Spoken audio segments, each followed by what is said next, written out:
ESPN draft analyst and scout Matt Miller with me. Matt, who do you see Green Bay getting for Aaron Rodgers to throw the ball to? Yeah, I think a lot like Lou and Diana were saying, that this is something where there's going to be maybe more than one wide receiver in Green Bay. They needed one before they lost Devontae Adams and Marquez Valdez-Scantling. So I see it as at 22 overall. Treylon Burks from Arkansas, I believe, is what Aaron Rodgers needs. He's fantastic after the catch. He's going to beat people up on slant routes. He's going to post up at 225 pounds. His route tree needs some work, but he has time to develop, and I think he would become one of those go-to weapons for Aaron Rodgers, even with guys like Sammy Watkins in the mix. But don't get it mixed up here. They need more than one. I think in round 2, with one of those picks you highlighted, Sky Moore would definitely give them that speed that they've been missing at the wide receiver position. How about the Chiefs? What kind of help could be on the way for Patrick Mahomes?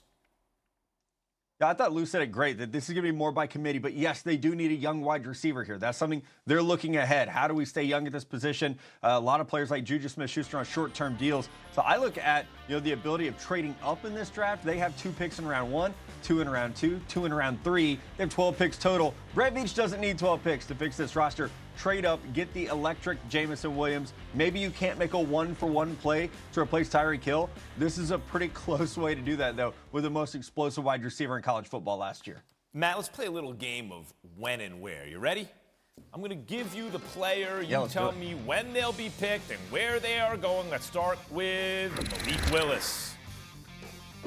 I think this is the toughest one in the entire draft right now. I'll go the Pittsburgh Steelers at 20. I think he fits what they need at that position. Mitch Trubisky, a short-term deal. I don't know that we're going to think he's the answer long-term here. So I can see Malik Willis fitting with the arm strength and the rushing ability, something Mike Tomlin definitely wants. How about the other quarterback we're all looking to see where he goes, Kenny Pickett?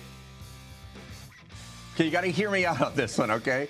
I think to the Carolina Panthers, but if they trade back, I do not think you should draft him at 6 overall. They don't have a pick in round 2 or round 3. They need to trade back, get some extra picks, then get Matt Rule's guy and Kenny Pickett, and they can kind of get that Temple thing going back together in Carolina. Garrett Wilson's the top receiver on a lot of boards. When and where, Matt? Oh, my gosh, I love the fit here. Number 8 overall to the Atlanta Falcons. You lose Calvin Ridley for a year. The rest of this wide receiver corps, I don't think most people can name any receivers on this team. So getting Garrett Wilson, who's pro-ready and great after the catch, is going to help Marcus Mariota out a ton. Finally, Tyler Linderbaum. How do my Giants grab him without using a top 10 pick? That's what I want to know.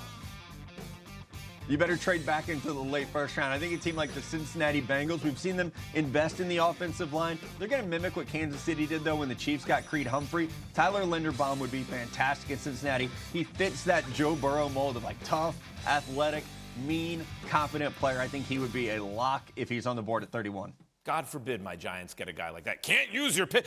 Too high a pick to use on him. Really? He'll be great for 10 years? But I'm sorry. You're picking too high in the draft. You're not allowed to get him. Thanks for watching ESPN on YouTube. For live streaming sports and premium content, subscribe to ESPN+.